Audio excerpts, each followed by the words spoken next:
Thank you for joining Thursday Dairy Update. I'm Kathy Barrett with the Cornell ProDairy program, and ProDairy, along with Dairy Business Communications, is pleased to be able to offer this webinar series.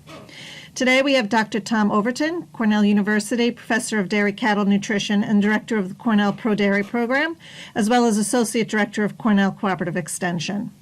Tom is going to be talking to us about hot topics in transition cow management. So just to kind of get going here, right? Let's think about our goals, and certainly, we want a variety of things, right? We want cows to get off to an excellent start from a milk production standpoint. We want to really maintain or probably really minimize loss or moderate loss of body condition score. I think about the high producing herds that I encounter, losing no more than probably half to 3/4 of a body condition score in early lactation. Of course, we want excellent health, both in terms of metabolic issues and things that relate to the immune system. We want cows that are going to become pregnant again, well in early lactation, and of course, we want calves that are born alive and certainly ready to go and ready to thrive. And our high-performing dairies, and I get a chance certainly not only to work with nutritionists and herds and veterinarians and others relative to troubleshooting dairies having challenges, but I also have a chance to interact with dairies that truly are putting these pieces together, and you really can have it all out there. And that's not to say it's easy. It takes lots of components relative to obviously forage quality, ration formulation, implementation, the feeding management side, facilities and facility management. The people side takes lots of different pieces there, but again, we certainly can have these things at the farm level.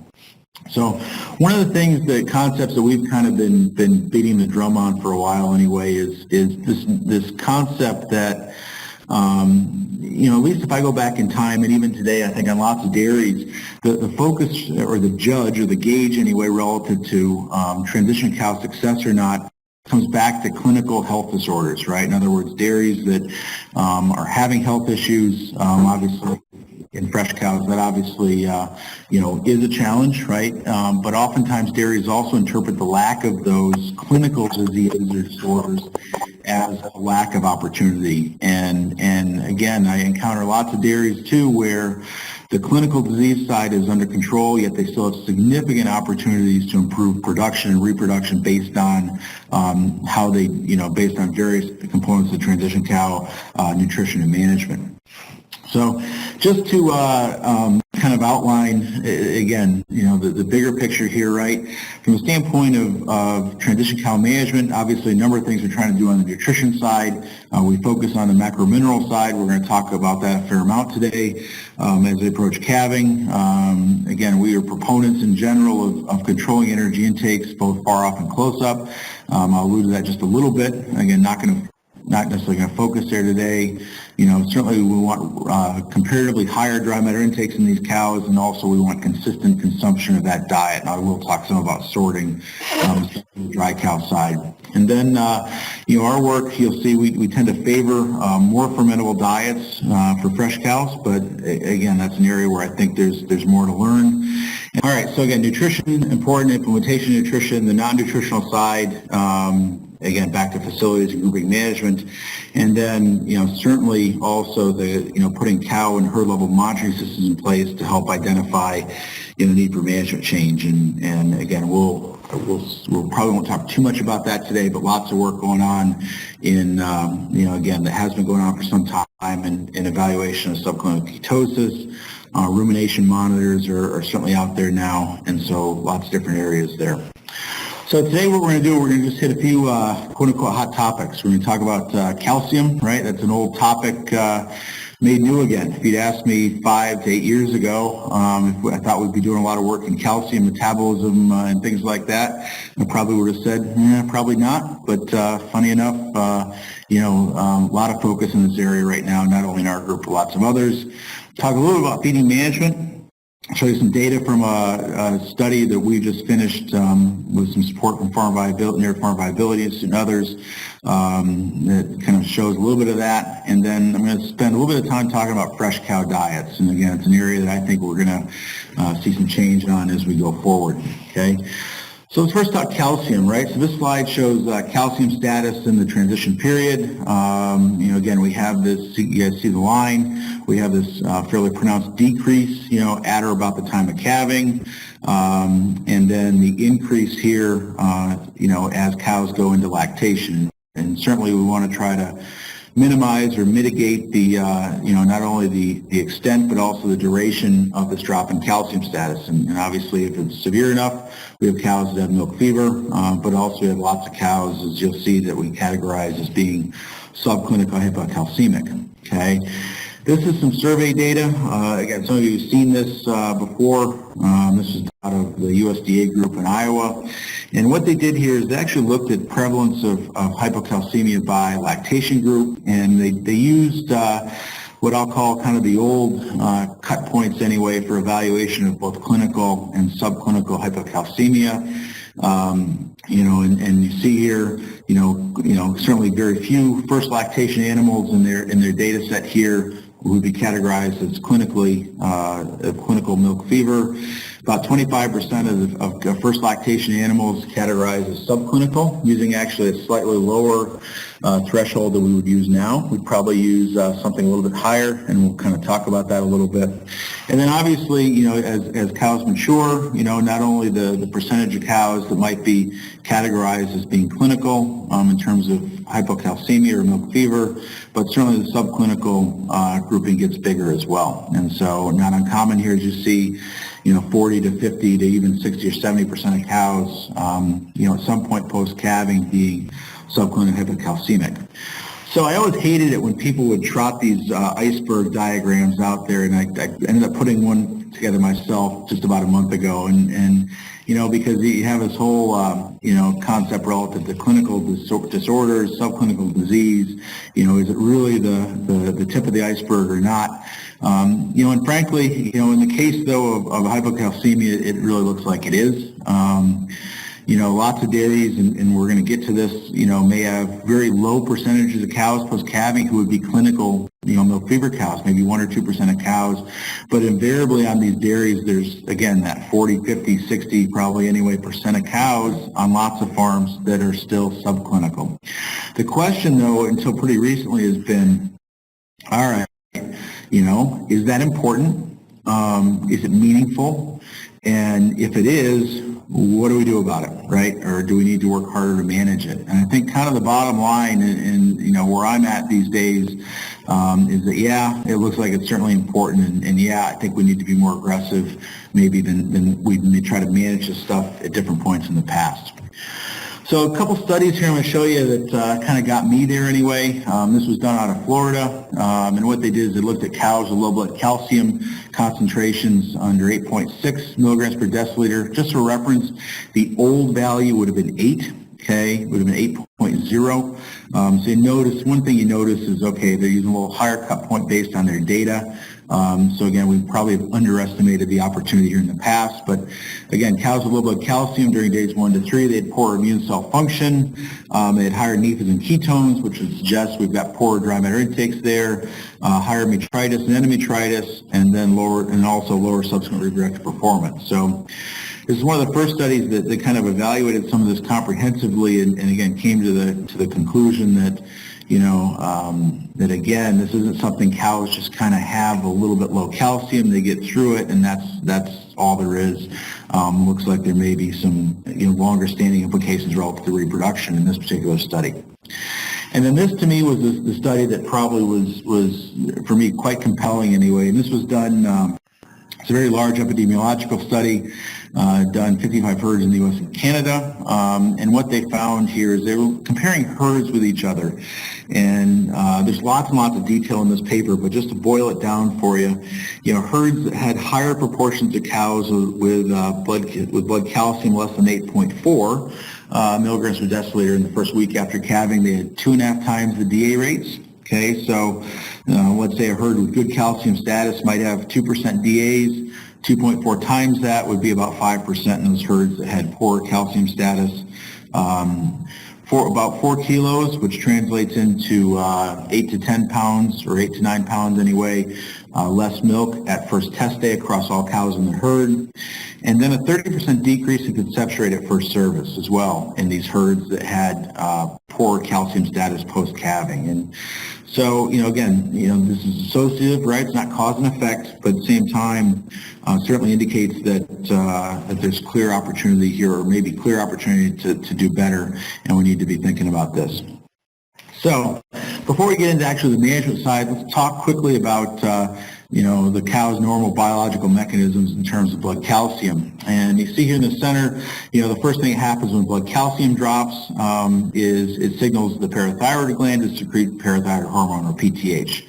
And PTH really does two different general things. One, it goes to the kidney, activates vitamin D. That active vitamin D promotes calcium absorption from the intestines. So the cow absorbs calcium better, and that in turn makes a positive contribution, of course, to try to increase up blood calcium. The second thing that PTH does, it goes to bone and helps bone resorb calcium and probably phosphorus as well. So you get kind of a dual mode action here in terms of cow better absorbing from her intestine and also resorbing from bone.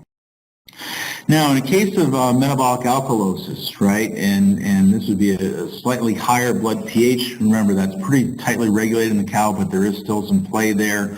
And this would be what they started to figure out, again, 30 years ago with high potassium diets fed before calving, is that basically what would happen in this scenario biologically is that the initial signaling of low calcium to the parathyroid gland would work okay, but basically the rest of the system doesn't work as well. So the cow's tissues don't respond as well to PTH, and so she's more sluggish in terms of recovering the blood calcium. And so thus, again, 30 years ago was born DCAT. And so again, we're talking about concepts that have been around, a long time, but certainly getting a new look.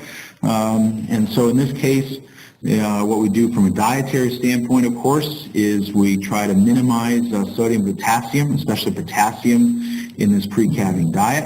And certainly here in the Northeast, we can get potassium levels in these diets less than 1.3% of dry matter, which is a pretty good place to live from a ration standpoint for pre-fresh cows. Potentially, we supplement some anions, right? So some chloride and or sulfate sources or sulfur sources. And so you shift that equation. You basically drop the blood pH a little bit.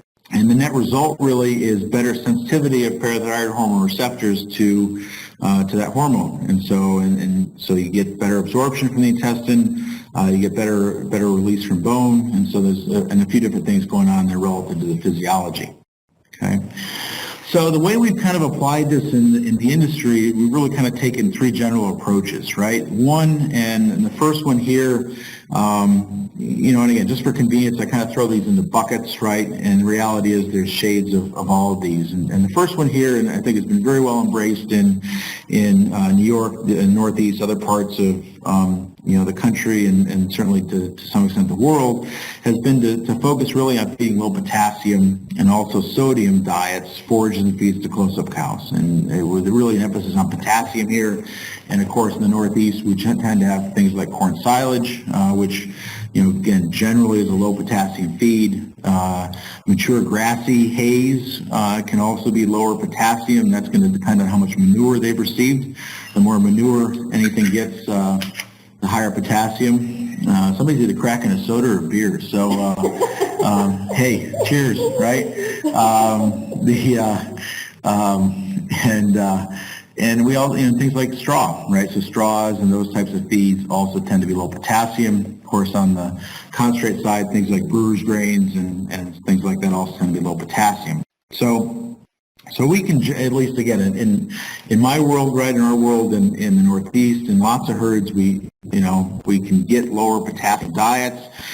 And frankly, if we do that, and we also supplement magnesium, and I think magnesium supplementation is important in these diets, regardless of strategy. It is an important mineral relative to calcium metabolism, and again, in my preference would also be to supplement some calcium to these diets. We can actually have quite low clinical milk fever, okay? So we can get to that very low clinical milk fever. The question is, how well do we do on the subclinical side?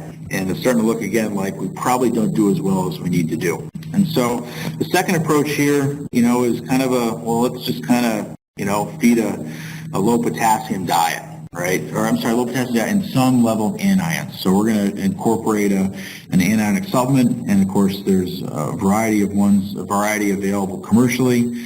In that close-up diet, we'll run that calculated DCAD down to around 0. We'll drop urine pHs, which is of course how we monitor implementation of these types of diets. We drop it some, but maybe not as aggressively as it could. And and in this case, we probably, I think we have seen some improvement out there in some herds, seen a little better starts, seen, again, just better fresh cow, overall success. But again, the question has been, again, is that enough, or do we really need to go more aggressive here? And so the bottom box, so the bottom one really is the let's feed low potassium, and then let's also go to a more aggressive or full use of anionic supplement in that close-up dry ration. Again, the last 2 or 3 weeks as they approach calving. Our calculated DCAD might get down to the, minus 10 to minus 15 milliequivalents per 100 grams of dry matter, give or take. And again, I certainly, if we're going to be more aggressive, I think urine pH monitoring is not only useful from the standpoint of letting you know where those cows are at physiologically, but also can also be an excellent monitor of feeding management. We'll have a quick discussion there later. And again, weekly urine pH monitoring at the farm level. Again, a number of herds have actually incorporated that into their weekly routine. So the herd managers do that or have that done within their own staff and there's close-up cows, and can be a great monitor of feeding management. Okay, so that's the question, right? How aggressive do we need to be? And again, we talked about mag and calcium already. So we just did graduate student of mine, Brittany Sweeney, now actually Brittany Lino, just did this study. And we said, okay, let's feed a low potassium control. Let's feed kind of a middle of the road, take the edge off type approach with the anionic supplements. And then let's do a more aggressive strategy here in which we really try to get these cows acidified. All right, so these are Brittany's prepartum diets. Again, these are actually the formulated diets. The cows actually ate a little bit more of the TMR than what you see here in terms of the amounts. These are in pounds of dry matter per day. But you see our control, our medium, and our low DCAD. They're all based on BMR corn silage and a wheat straw, wheat straw base from a forage standpoint. The grain mix from there, and then you see here our anion source here. We had none of it in the control. We had about 0.6 of a pound dry matter at the end of the day in the middle of the road treatment, and then we would have been about 1.2 pounds a day in that low DCAD treatment. Anyway, if we look here, I apologize, lots of numbers on the screen. I'll try to use my cursor a bit. These are just the analyzed composition of those diets. You see we're about 46% dry matter, in all three of those control, medium, and low DCAD. You got our lactating diet on there as well. Our fibers and starches, we're kind of where I like to see them in close-up cows anyway, relative to, kind of where we typically run with recommendations. You see we did go the kind of the higher calcium route. We ran calcium as about 1.5% of the diet dry matter. You guys see where phos landed, magnesium's landed close to between 0.45 and 0.5. Again, pretty comfortable there.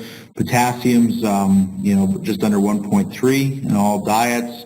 And again, by design, as we included more of the anionic supplement, sulfur levels went up in this diet, and chloride levels did as well. Calculated DCAD, you guys see the calculated DCADs there. And again, I think you may have a couple thoughts as you look at those, or at least I have a couple thoughts. One is our control diet from my standpoint, and we can't always say this, but just the way it turned out, I think it represents from my standpoint a pretty darn good implementation of a low potassium control diet. In other words, we got, in my mind, again, we got potassium down, we supplemented some calcium, we supplemented some magnesium. I felt pretty good about where we landed with those numbers. The other thing you're probably going to say is that, boy, -7 for those of you who do these types of diets, that doesn't look all that aggressive. We actually started out at a -15, and we really kind of over-acidified those cows. Interestingly enough, they actually did pretty well, but we did adjust the diets to bring the DCADs down. I think that's just, part of, why we need to think about urine pH as a way to kind of gauge where those cows are at physiologically, because the cows, of course, the cows of the farm tell you the real answer, and the calculated DCAT on paper, kind of is what it is. It's a place to start, but then we may adjust from there. All right, show you urine pH data. Again, control in the blue up at the top, the medium, they acidify just a little bit, and then the low DCAD group here, again, running just under pH 6. I think the average pH 5.8. So again, I think we achieved our goals, especially on the aggressive approach of really getting the urine pHs down. Look here at blood calciums, right? So we did see a linear increase in blood calcium post-calving as we went from the control to the medium to the low DCAD group. Some of you probably look at these lines and say, boy, it looks like the control and the medium run pretty close together, and yeah, it looks like they do, but again, the effect was linear. Okay, statistically, again, we did have a bit of a treatment by day interaction or a trend therefore. So that again, that probably part of the it looks like we get a little more response, especially early after calving, with a more aggressive anion approach. We also had an interaction of treatment with parity and blood calcium. Remember again, the stats tell us that cows in this trial there was only second lactation and greater cows that were enrolled or subject to the study. They did, certainly as a group, improve blood calcium status. They were more aggressive with anions, but we particularly saw a response here in these older cows. And I think that kind of matches what we see out there on herds that have been a little more aggressive on their anion approaches than in fact the older cows really do and respond quite well. All right, I'll show you feed intakes. These are in kilos, so multiply by 2 and add a little bit if you want to get to pounds.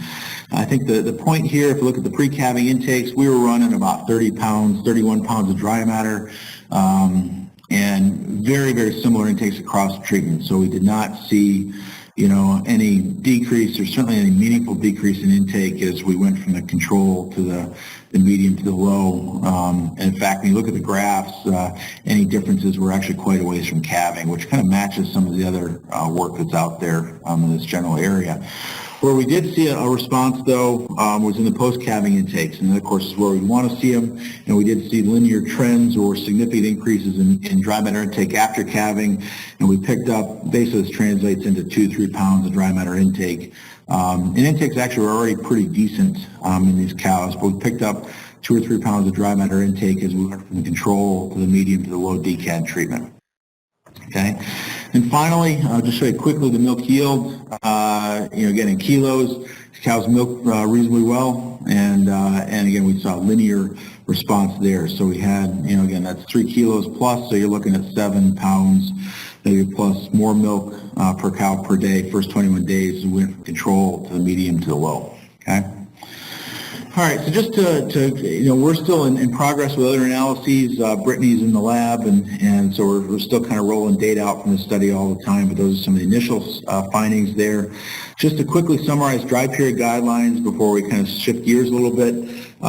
Again, far off, I like keeping the energies down. You guys see the numbers there in terms of NELs, 110, 120% energy requirements. Less than 12 or 13% starch in those diets typically, and we're not going to worry too much about the macromineral side far off. Close up, especially if the same diet's fed to heifers and older cows, like to run those energies up a little bit. Starches in that 16, 17, 18 range. We want to make sure we're supplementing these diets with undegradable protein sources in order to meet that metabolizable protein goals of 1,200 to 1,300. We really need to, especially in a straw corn silage-based diet with those starches in the ranges I talk about, we need to shift our protein focus toward undegradable sources. And then again, the mineral side, both the macromineral side, the trace side, and the vitamin side is pretty important, okay? And of course, feeding management is critical, and consistency is critical in both periods. All right. Well, this is let's just hit that directly, right? If we're talking about straw or mature hay or whatever, almost invariably to get good results, we got to chop the stuff at the farm level before it goes in the TMR. And the dairy on the left, was, you can see how sortable that straw is. having significant transition cow issues. They actually now are doing much, much better in that area.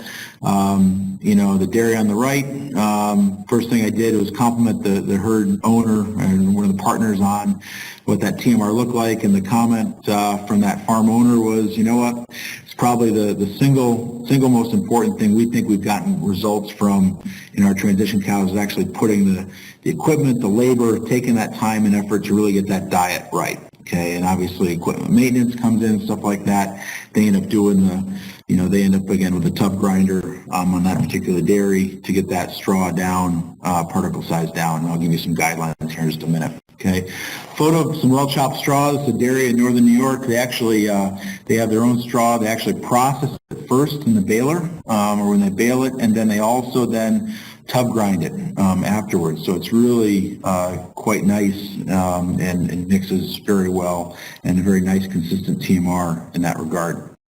Okay, just some guidelines for you with a Penn State box. I could not find any guidelines anywhere published where people had some dry cow guidelines anyway. And so, again, we've had this large field study going on, and so we decided to, based on some herds in the data set where we thought they were doing a good job there, and also based on some theoretical calculations, we kind of came up with some guidelines for dry cows. And so I kind of like to see 10 to 20% on the top and less than 40% in the pan. Of course, this is the older three sieve or 2 sieve and 1 pan Penn State box.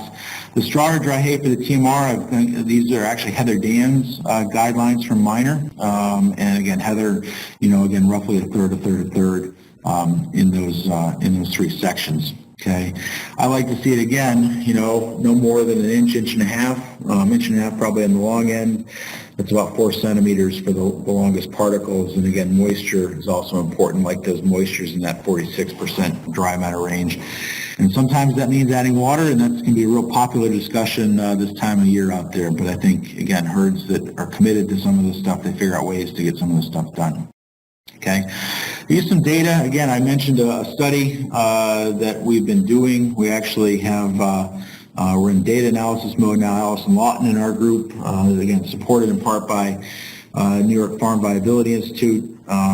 And we also had some money I was able to put to it from USDA, and also some financial support, some gift support from Pool and Grain actually as well in this. But this actually is just particle size for 74 pre-fresh TMR samples using a Penn State box. The darker blue, well not the darker blue, but the blue boxes by themselves that I'm kind of pointing to here are our recommendations. Okay, and the other plots here is actually where our herds run. This intersection between the blue and the gold is the median, right? So kind of right close to the middle. The rest of this box represents 75th to 25th percentile, right? So 50% of the herds fall within this box, and 25% of the herds fall on either side outside of this box. And I think what you see here is basically we got about 25% of our herds, at least in this data set, that look like they're doing a good job in this area. And 25% of herds that are way out on particle size, and again on average, or the middle herds still have some opportunities. So I again think this is still kind of an unmet or unmet opportunity out there at the farm level. All right, so we're going to switch gears again, and kind of the last part here, we're going to talk about fresh diets. And so, and these are some of the questions we've been asking, and others have too. How fermentable should they be? In other words, do we need to feed lower starch diets to fresh cows? And I'll show you some data, and I'll show you kind of where we're at with our thinking right now on that. How important is physically effective NDF in fresh cow diets, right? There's particle size, fiber that contributes to rumen structure. Is there an opportunity for higher bulk, higher fermentability fresh cow diets? And you kind of get our thinking there. And then finally, I'll talk very quickly about protein supply to that cow post-calving. All right, so the first question, to starch or not. So I'm going to show you data here from 3 experiments. 2 of them conducted by the group at Minor Institute, again, Heather Dan, Rick Grant, and others up there, and then 1 study done out of our group here at Cornell. So first 2 studies, again, Heather Dan and Brian Nelson, they reported this at the 2011 Cornell Nutrition Conference. Those proceedings are available online for free for you with a Google search. And then Sarah Williams, who was at Minor and now is in my research group here doing a PhD, some results that she showed at this past summer's dairy science meetings. And then again, Maris McCarthy, who recently finished her PhD in our group, her work that is now fully published looking at starch levels in fresh diets with or without rumensin supplementation. All right, so I'm going to walk you through these, and then we'll kind of try to make some sense out of them. This is, again, Heather's work and Brian Nelson's work reported again at the nutrition conference a couple of years ago, or I guess 4 years ago now. 72 cows, multiparous cows, higher straw control energy diet for 40 days before calving. And then at calving, kind of put them onto three general starch approaches. They had a lower starch diet, about 21% starch for the first 91 days of milk. They then had another treatment group. They put them onto a diet with about 23% starch for the first 21 days, and then followed with a higher starch diet, about 25 to 26, which again isn't all that high, but again, in this context of their study, that's what it was, until 91 days of milk, and then the high starch or higher starch diet again for the entire time. Okay. All right, again, look at their diets. This table is directly from their proceedings, so if you want more information, just again pull that proceedings paper. Again, these are the low, medium, and high diets. Again, corn silage and haylage and wheat straw base. They achieved the low to high starch basically by increasing cornmeal and decreasing things like soy hulls and wheat midds and, again, non-forage fiber sources. Okay, and that's reflected, certainly by the NDF and the starch level down below. Okay. All right, show you intake in milk, first 13 weeks of lactation. Again, these are in kilos, but you see again, on the top, I'll orient you here. You've got the cows that were on the low starch diet the entire time, the cows on the other side here that were on the high starch diet the entire time, and then cows that started on the medium starch diet and then went to the higher starch diet again several weeks into lactation. Kind of bottom line here is that it looks like intake and also performance is quite similar between the cows fed the low and the medium high. You could argue a little better milk yield here for cows fed that medium to high starch diet approach, but again, not statistically significant from each other. What was clear from this data set was that the cows that started off on the higher starch diet had lower intakes, had lower milk. And so, again, and this would be consistent with the notion that we ought to feed lower starch diets to these fresh cows. All right. So then came, again, the work that we did. This was done subsequently to the minor work. But again, we wanted to look at fresh cow starch content and also rumensin on different aspects of intake, production, and then also metabolism. So just again, how we did the study, again, I'll show you the diets here in a minute. We had we fed all cows a kind of a controlled energy dry cow diet before calving with either no rumensin or 400 milligrams of rumensin given by top dress. For the first 21 days then, we switched, they calved on to either a low starch or higher starch fresh cow diet, again with either no rumensin or in this case 450 milligrams of rumensin by top dress, okay, and again milligrams, right? And then at 21, basically at 21, 22 days after calving, high starch, they were all fed the high starch diet and again stayed on either no rumensin or rumensin. All right, diet composition here again, corn silage and wheat straw base pre-calving, after calving high starch, low starch, BMR corn, haylage, wheat straw base. Again, similar approach in that to get from high starch to low starch, we drop the cornmeal, increase things like corn germs, citrus, pulp, and soy hulls. Again, so just changing energy source there. Okay. Analyze diet composition. Again, a lot of numbers there. I guess the numbers I'll draw you to is the starch levels down here at the bottom, about 17% starch pre-calving, and then 26 and about 21.5 after calving. So not too different from where the minor study was. What was different was our results, right? And if you look here, I'm going to kind of pop fairly quickly through these. These cows fed higher starch diets actually had slightly higher milk yield in the first 3 weeks after calving. The cows fed the lower starch. Of course, once they were all fed the same diet, it was basically the same.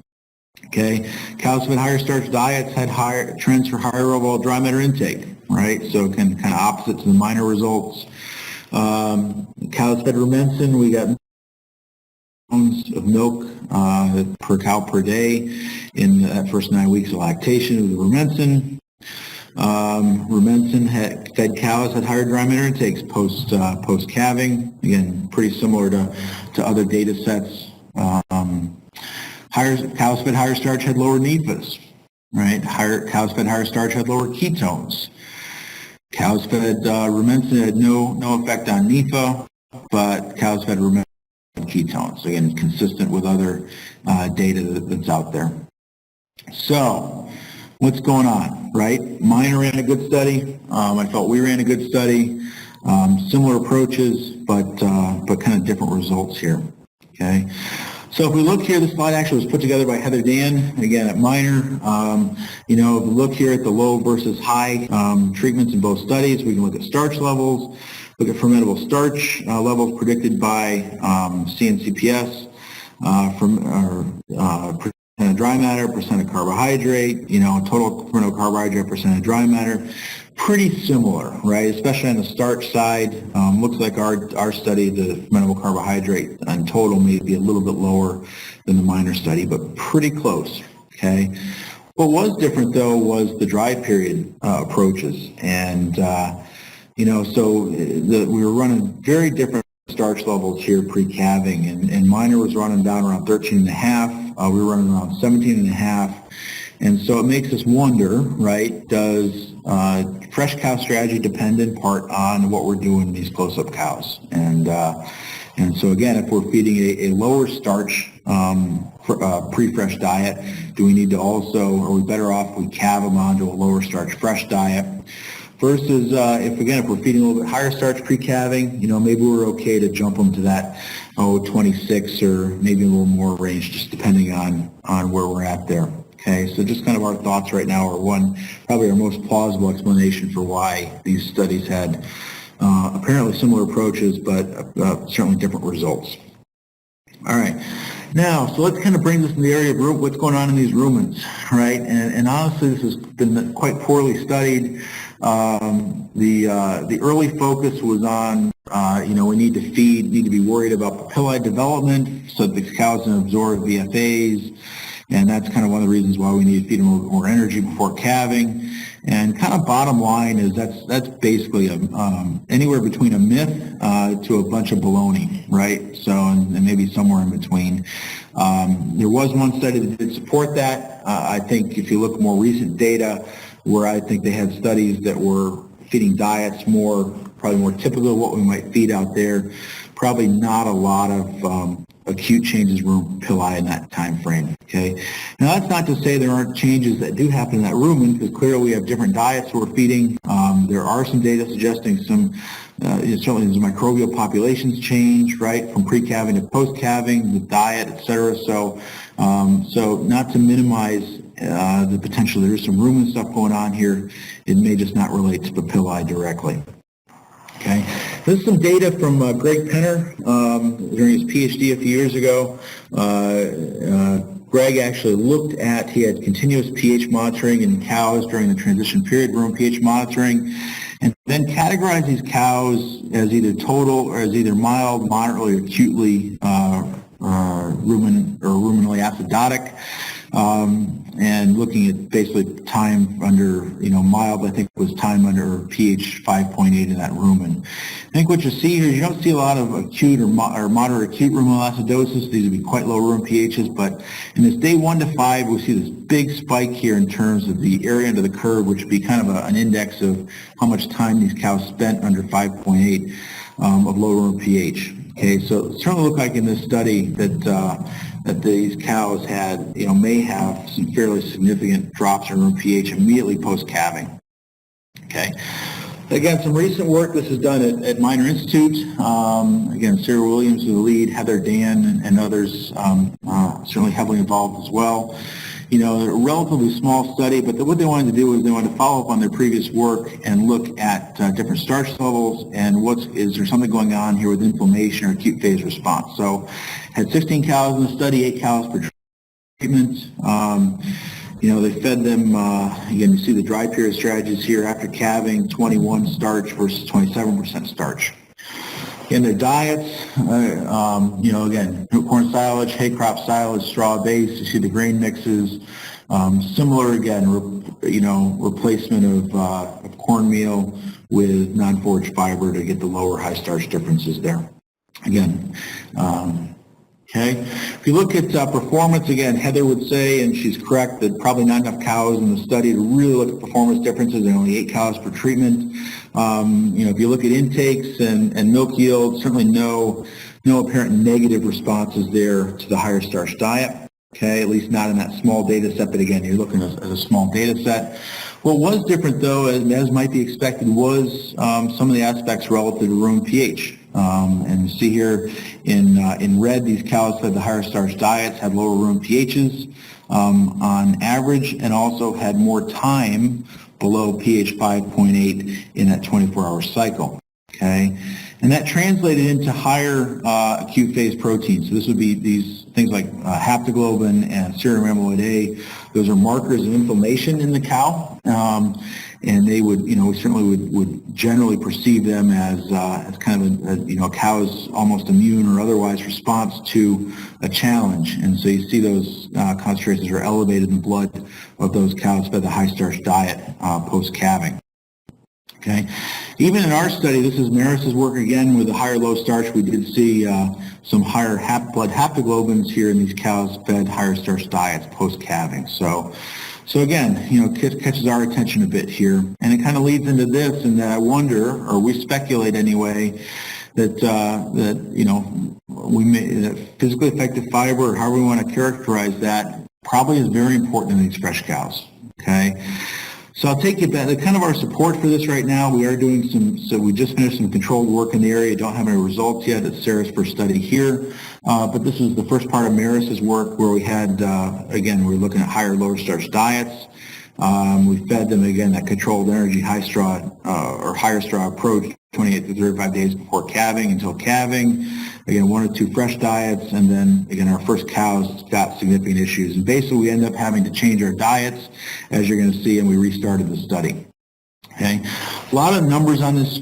So I'm probably breaking all kinds of webinar rules here, but we presented this. The full paper is in this year's, the 2015, Cornell Nutrition Conference proceedings. Again, available online. Just Google, Cornell Nutrition Conference 2015, and you ought to get there. Okay.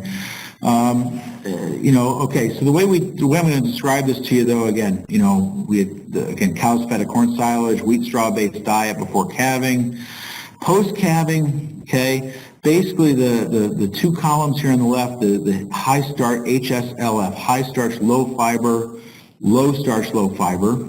Okay. Sorry, I'm pulling a box down here. These would be the initial diets we started on. Okay.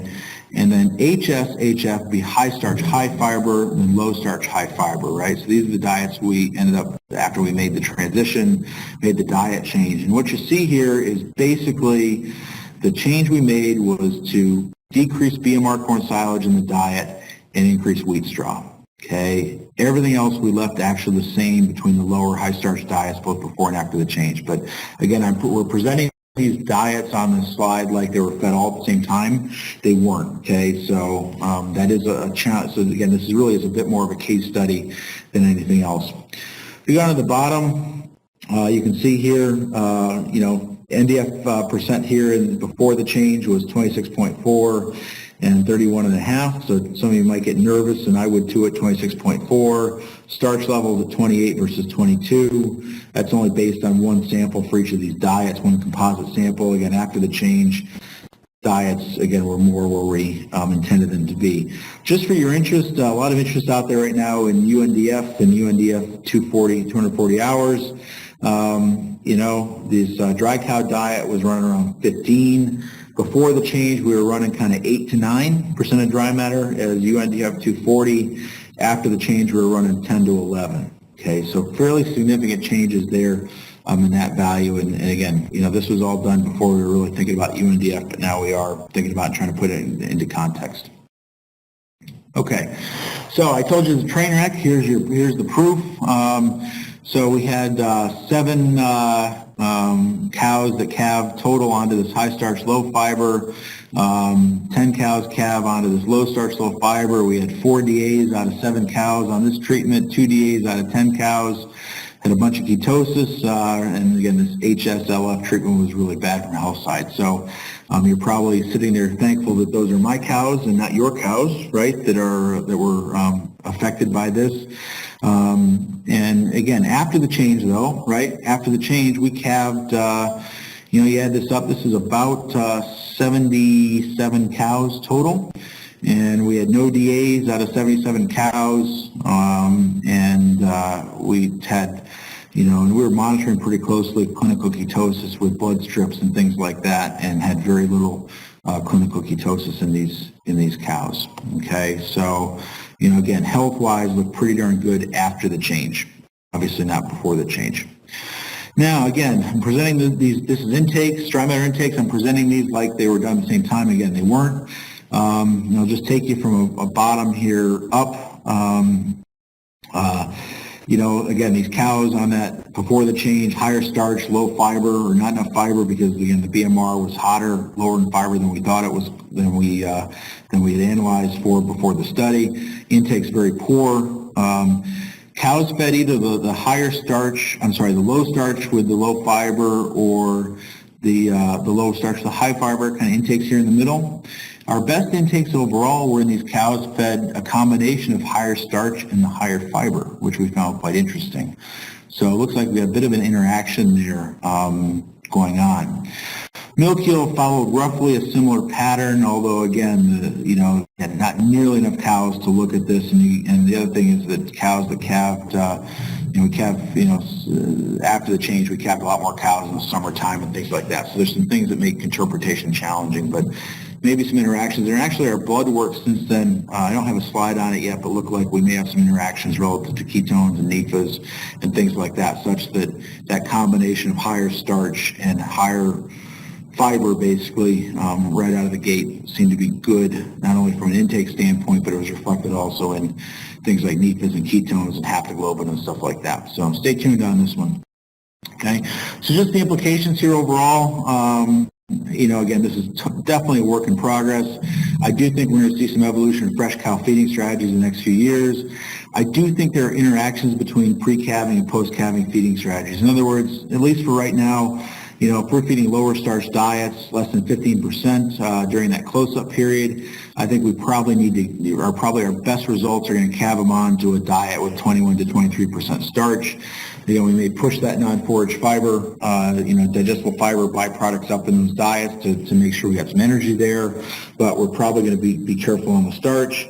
On the other hand, if we're higher starch, 17 to 19% pre-calving, maybe we're okay to go all the way to that 26, 27% starch after calving. And again, so I just like you to kind of consider that as you think about herds you work with and herds where, again, maybe that jump between those diets is important. And again, I do think a higher fiber, PNDF, UNDF 240 diet post-calving may help cows adapt to higher starch diets. Some really preliminary stuff from Sarah's work might suggest, though, that, we probably don't want to do this for more than 2 or 3 weeks, or else we may actually hold them back from an intake standpoint. But again, stay tuned on that. All right. Last thing I'm going to hit real quickly before Kathy gives me the hook here is talk just very quickly about protein amino acid supply. It's another area we're interested in, as are others. And certainly, we have things like, of course, methionine and lysine that I think in general the supplementation of those or formulation for those even getting before calving, reasonable data suggesting milk production responses and maybe some response metabolically in the cow as well. So again, an area opportunity there. Of course, this is a slide from a long time ago now, a paper that Alan Bell, Buzz Burhans, and I wrote and published a long time ago now. Just like we characterize a negative energy balance post-calving, we also can characterize a negative protein balance post-calving, and these cows kind of come back to about even on protein balance by about 3 weeks after calving. Okay, So this is, I'm going to show you some data. This study was published not too long ago. I've actually talked to Mogens Larsen, who's the lead author on this, since this time, and he tells me that they've actually repeated the study twice and had fairly similar results.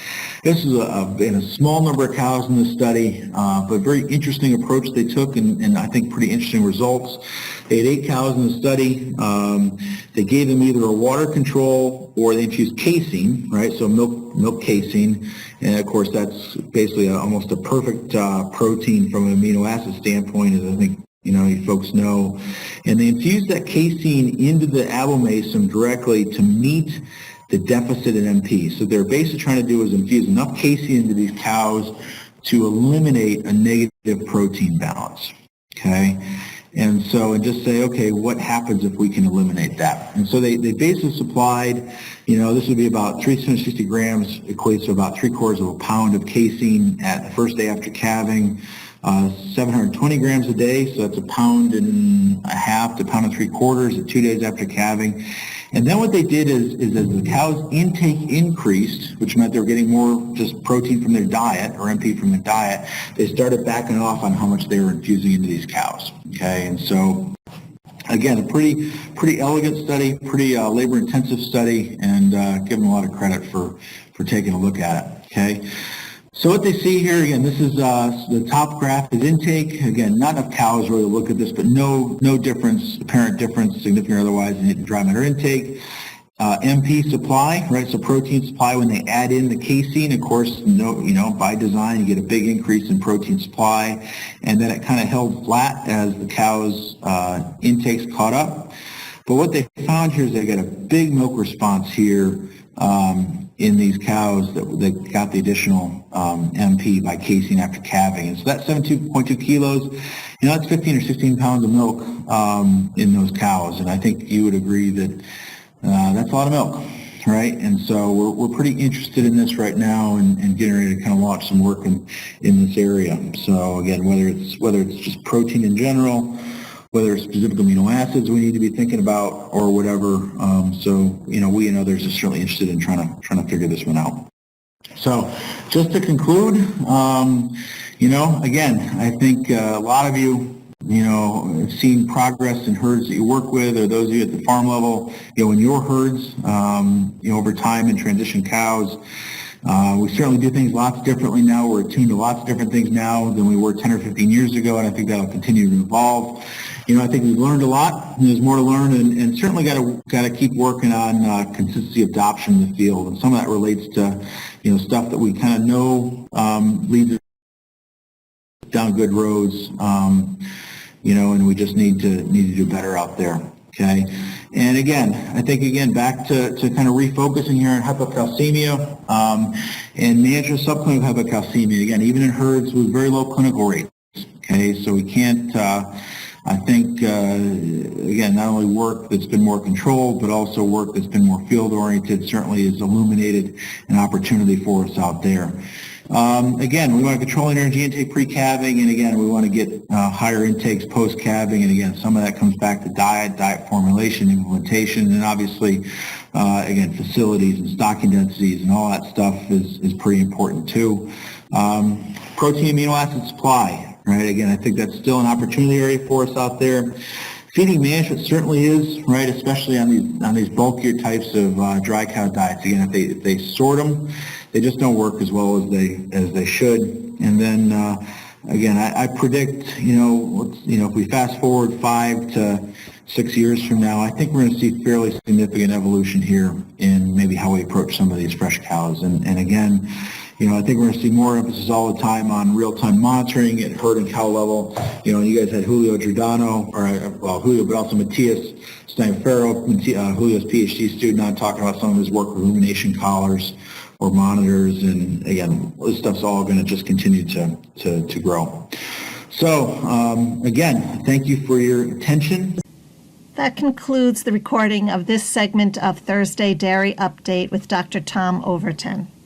This is Kathy Barrett, and on behalf of ProDairy and Dairy Business Communications, I'd like to thank you for taking the time to view this presentation.